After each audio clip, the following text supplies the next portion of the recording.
Però la storia non si ferma davvero davanti a un portone.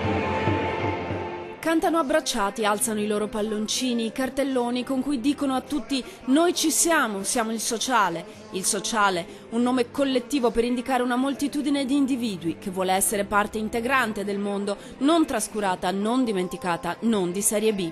È la seconda grande giornata. 10 mesi fa abbiamo lanciato una sfida alla Regione sui temi del sociale. Ritorniamo qui per dire che il sociale è importante, in un momento di crisi va difeso, è un qualcosa a favore della gente. È tutto il mondo sociale del Veneto riunito al Palafabris di Padova. È una vera festa per le molte cooperative che permettono a tutti, persone disabili o con disagio psichico, con percorsi di tossicodipendenza o reclusione, emarginate o povere, donne vittime di tratta o violenza, tutti costoro di essere operatori attivi della cittadinanza. Sono in 4.000 e oggi non hanno paura di niente, anzi vogliono dire a voce alta che i tagli ai servizi sociali a loro non vanno bene, che hanno bisogno di fondi per le loro esigenze essenziali.